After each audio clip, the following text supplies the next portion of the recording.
45 days of closure. It's been well flagged. We've all got our emails telling us to check in before we travel. But just put the potential impact in context for us, for the traveller. Well, fortunately, this programme has been a long time in the planning, more than 12 months, when we've discussed extensively with our airline customers how the schedule will be impacted.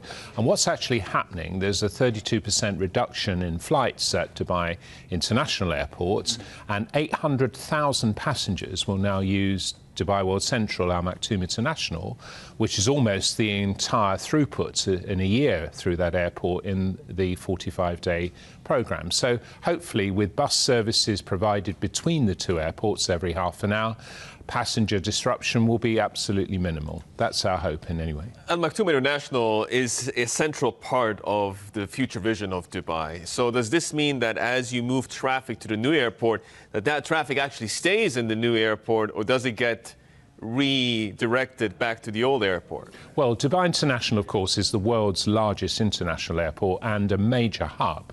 And of course, that relies on a number of connections from that hub remaining intact. So it's expected that a significant amount of that traffic will return to Dubai International when the airport reopens in 45 days' time.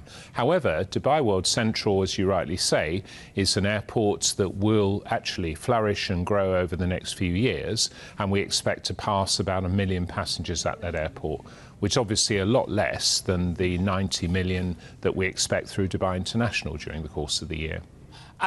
Just to sort of take the thought process a little bit further forward, you're to essentially road testing the new airport with that kind of volume.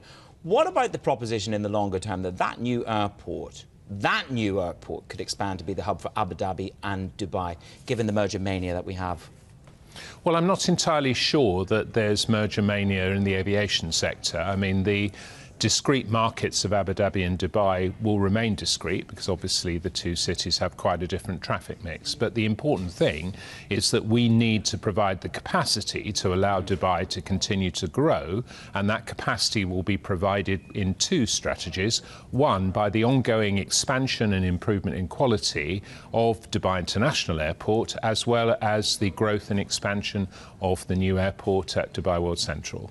What's having the biggest impact at the moment on some of your growth projections going forward? Is it the consolidation story domestically, the likes of Emirates, they are not opening as many routes as they have been in prior years, or is it more a story of external demand? Well, I think the thing is, air travel generally is slightly softer this year than it has been in previous years.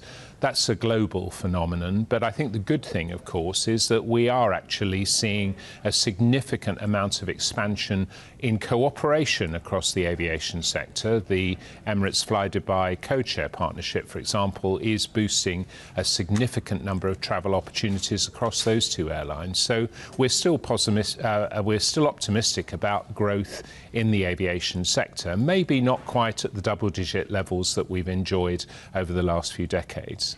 What, if any, consequence is there for the end of the A380 programme? Because that's got a capital expenditure implication for planning on your side of the fence. Have you given this much consideration? Has it come into any of the considerations about forward planning?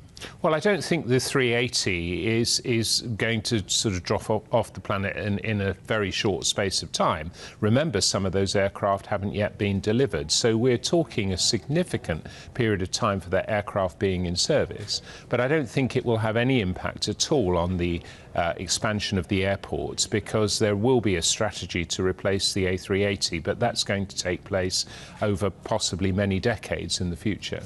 Paul, how would you characterize Gulf growth at the moment and Gulf demand, given that we've seen the rebound in oil prices over the last 2 quarters? Is that trickling through? Are you seeing anything in the numbers? Well, I think the numbers will be a little bit soft. I think 3.5% GDP growth is anticipated this year, and the airport traffic will probably reach about 90 million this year. Clearly, what we are trying to do is not just concentrate on growth, but quality of service.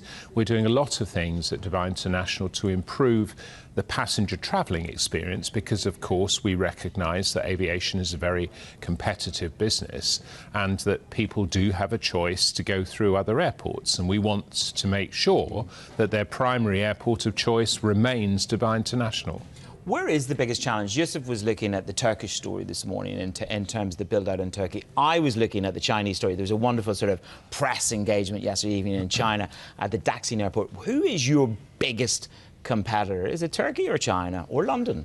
Well, I think the thing is, you see, being at the number of passenger connections that we have at the moment, I don't really think we've got major competition in terms of volume because, of course, that's driven by the number of connecting opportunities and the geographic location. Dubai International is still the global epicenter of aviation. We are perfectly placed geographically, and, of course, with 260 cities and 90 airlines serving Dubai International, we're a considerable way in front of the competition. Our improvement in quality and continual growth in capacity at the airport is designed to make sure that we stay that way.